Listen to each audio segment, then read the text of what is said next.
Flory Models daily vlog. Here we are on Monday, December the 7th, getting very festive. Hopefully we get the Christmas decorations up here in a couple of days. And for me, what have we done? Okay, big thing over the weekend. I was going to have a little bit of a fiddle, look at things and all the rest of it. And one of those things, I ended up building the R2D2 and we got R5D4 here. Bandai kits, brilliant, fantastic, go together, and what a joy they were to do. Literally, it was an afternoon's work just popping these together, and then literally on was it Sunday afternoon, I just did the final bit to R2's head and a little bit onto D5, and we're absolutely done and finished. Full video build is going to be up on this one on probably Thursday. As I said, I'm going to try and bring you everything because I'm going to start to sort of get ahead of myself in depth. Got it edited all yet, so I'm going to do that either tomorrow or we'll do that Wednesday. But this particular build will be up with you on Thursday. Now, I haven't forgotten about the Millennium Falcon. She is sat down here already for paint. Obviously, we've got the bigger scale, the 1/72 one to do as well, and that is my job for tomorrow. But to be honest, I got carried away doing those and ended up just building them. And that's the great thing about it. Although technically you can get in here without using paint, I think R2, especially the aluminium on the head, it's that plastic, so you get the sort of webbing between the injection molding. So we used AKs and went right over it, and then we just gave it a clear coat to seal it so it's handleable. And to be honest, on the little R5 here, down here, the collar around as well, we did it as well. But generally, right the way through, a bit of a mixture though. When it comes to decaling, some of the decals I didn't like at all because carrier film was too big, so we used the actual stickers, which actually aren't too bad. And other things, we just painted the detail in by hand, and then we wiped away any excess and things like that as is required, purely because it was quicker and the easiest way to do it. But these are great size, you know. This is 1/6 of these, sorry, 1/12 figures. They're a fantastic size, they're a beautiful build. You know, to do both of these, if you weren't doing it to camera and having to talk to you guys and you were just sat down doing it, it's the type of thing you can do in front of the telly or wherever you are. You don't need much room, you don't need tools, you know, and they're still here. This is all I used on these particular kits. So, you know, a pair of scissors, a knife and a skinny stick, and that was it. These things are done. Amazing. You know, the level of detail and the finish and all the various bits and pieces with the components and the way they fit, the engineering is superb. So there's no glue in there whatsoever, as you can imagine. But anyway, they are going to be up with you on Thursday, the whole thing. I'm not going to split it into two, we're just going to put up the entire build, and that's what's going to be a feature of doing the actual the kits, the Bandai ones. All right, so what's going to happen is one part will be the whole build, as if you're just going to build it straight away, because some of them you don't obviously need to paint. And then in the case of like the Millennium Falcon here, part one, which is, I don't know what it is, it's just over half an hour I think it was to actually put this together, or around about 45 minutes, something like that. That's just one part right up there. Okay, so if you wanted to do it straight out of the box, no difference, then no problem at all. From our point of view, you can see we've got it masked, so we're ready for paint. So we're going to use a little bit of studio scale on this one, a little bit of pre-shading, post-shading, a little bit of washes, oils, things like that, really to bring this one to life and to give us that truly sort of authentic weathering, the sort of motion picture way of doing it. So as you can imagine, we are really starting to push through with these now, and then obviously after the Helix, and this is the last part, this is up, it's going to be Star Wars right the way through. But I have got reviews for you coming up on Friday of other things and bits and pieces. The Helix, this is completely finished now. The last part is up on the site now, so you can go ahead and have a look at this one. As I say, we've stretched both the last parts to really get them all in, so they're roughly all around about 45 minutes long to get in there, to get it down to the last two parts so we can get going through the other stuff. As we've spoken about this kit before, you know, the details are available obviously at the end review for this one.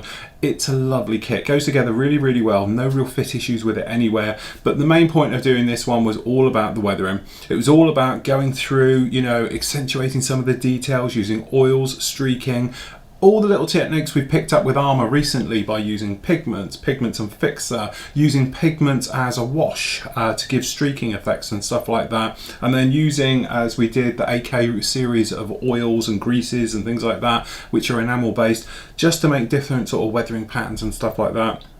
Again, it was a lot of fun, learnt a lot, picked up a lot of new techniques. Some of my old techniques I've tried on this one, they didn't particularly work very well, so you do something else, and it's just doing those little refined things. But as I said with this one, it's more like building armor than it is a helicopter, and that's the nice thing about it. You take all those things you do with armor, so chipping techniques, streaking techniques, you know, oil, stuff like that, and you can put it onto a helicopter, and that's why I love doing helicopters so much. And to be honest, they're sort of my new favorite thing now. It's just because you can get carried away with the weathering, you can give them as much or as little as you like, and there's no right and wrong in this particular world with this. It's not like aviation where aircraft tend to be quite clean.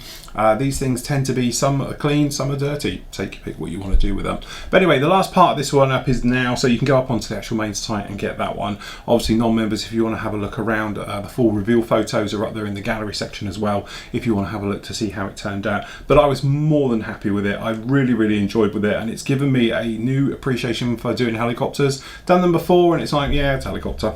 Never got really into it. This one, I really got into it. And again, this is what we're talking about somewhat with the Star Wars stuff. A lot of you guys are like, oh, I don't like Star Wars, so I won't build it. It's taking you to an area where technically you don't normally go, and you can pick up new weathering techniques from doing it. Some of the stuff we're doing with the sci-fi, very reminiscent of doing this with armour. So lots of chipping, washes, dry brushing, things like that. But in some ways, sometimes you pick up a little technique that perhaps you've never done before, and you can take that technique and you can go and use it on cars, you can use it on aircraft, you can use it on civilian stuff, figure painting, no matter what it is. It's just little crossovers that sometimes are a little light bulb moment, like me doing this one. Everything I've learned in the last 6 months about doing armour, I used on this one. So before, I never really used oils, we didn't use sort of pigments in a wash form, stuff like that. Used it on this one, and it was sort of a combination of all that things we learned during the summer, doing all those armour, the Bradley, the Sherman, things like that. Suddenly, right, this is where it comes together, and we used it on something completely different, in this case a helicopter. So it's always nice to push yourself and to go to a different area, and that's what the SIGs and group builds are all about, really making you go somewhere where technically perhaps out of your comfort zone. Let's face it, I'm always in that zone and I love doing it because you pick up new things. The gloss work, okay, nemesis of mine, hated it. You guys made me do a bike and then a Formula 1 car, and I think I've got gloss work down packed now, no problem at all. But certainly I think it's one of those good things to push yourself slightly, to get yourself slightly out of your comfort zone, and you might learn something new, you know, and that's what it is all about. So there we go, last part of the Helix is up now, that completes that one. That was one done. So obviously we'll be pushing on with these guys. Tomorrow night we're going to have a live show, so strap yourself in for that one. We've got Adam here, we're going to have Steve live on the show, we've got Ron and we've got Sid. Okay, so we've got a complete full house. We're going to have Star Wars going on in the background, so make sure you get your Star Wars stuff all together. We'll be talking everything like that, and then usual we've got your questions as well, and the modelling and all the other bits and pieces, so please join us for that. One thing we do have to mention is our Steve has been going around, the Armour God himself. A couple of things he brought to my attention, which I want to bring, obviously get over to you guys. First of all is the buy, sell and swap area is having a big tidy up, because there's so much in there that is so out of date. Okay, we like to keep it clean and fresh and current. Okay, so by that, what we tend to do is have a complete empty out. So Steve's going to have one on this one. So any post that was put up in that particular thread before the 1st of December will be deleted on the 13th of December. Okay, so then if you've got some stuff, and you know, sometimes you've just got sold on there and all of those, everything in there is going to get emptied and gutted. Okay, obviously anything that's after the 1st of December that is still current will keep, but we try and keep on top of it. And if you could please tell someone, Steve, me, Hans, whoever, and we can then just pop around. It's a 2-second job and delete that thread. So if you have sold the item, okay, or you've changed your mind or whatever, let us know and we can delete it. That way everything that's in there is current. Okay, so when we get a load of stuff in there, there's nothing worse when you think, oh yeah, and you're looking and it's sold or old, or oh no, it's all sold, and everything else like that. So let us know and we can clean that up and get that sorted. The other thing, and I'll just make sure I get this in the right order, otherwise it'll kill me, okay, is a lot of you, when you're building your new posts, Star Wars especially, as has happened, is that what we want to do is have it in a certain order.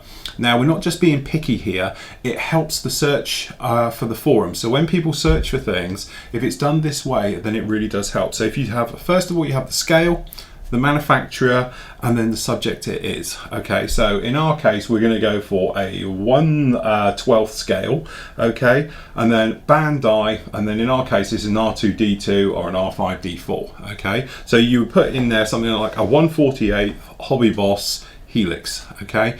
That way the search engine will then categorize you a lot easier. So when people go in there and want to look up on about it in the future, or you know, whenever, they're going to put in those keywords, it will come up and find you faster. If you haven't got those in there, it won't ever find you, and you'll be lost into the realms of the depths of the forum that nobody ever see. Okay. One little thing I'll point out whilst we're on it is when you see a thread, okay, have a look at the date on it. because somebody's been posting up recently, and it's like, you know, maybe it's a new member to the thread or something else, but this is from 2008, so a lot of that stuff technically isn't current. And what happens is it comes to the top, people don't look at the date, they think it's something new.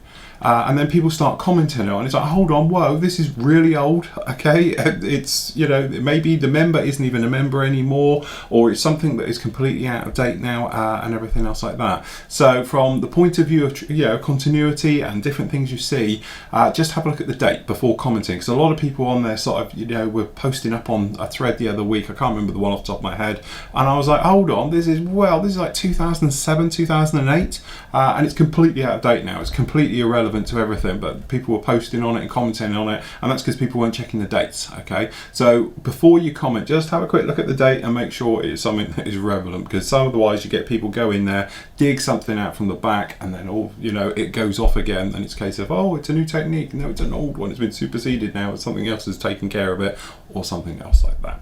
So there we go, that's about it for today. As you say, really loving the old Bandai stuff, fantastic. Have a look at the last part of the Helix, well worth it. We talk about more about oil work, we talk about using pigment as a wash for streaking techniques. So it's a little thing where you flood the entire area with pigment fixer, and then you streak pigment onto it, and it bleeds in and melts in and gives you that drawn down look, and that I use that extensively on this particular build, as you might be able to see down the sides on it. So there you go, plenty to have a look at. And tomorrow, obviously, we've got the live show. Wednesday you're going to have part 2 of the casting, okay, and then obviously Thursday you're going to have the first part of the actual, the only part I should say, of the droids going up there. And then as we push on with the Millennium Falcon, the first build of that will go up, so there will be absolutely a full video of a build or whatever actually every day as we're making our way through now. All right, so my plan is get the Millennium Falcons done over the next 2 days, then I'm going to start on the next big project, and then probably at the weekends, and when I get time I just like to throw in some of the figure ones because they're straightforward. So I'm probably going to do the Scout Trooper and obviously the Stormtroopers, Darth Vader, definitely doing this guy because he's my next one up, C-3PO, because I want him with these guys, and everything else like that. So there we go everybody, happy modelling, take care, and we'll catch you all tomorrow night for the live show.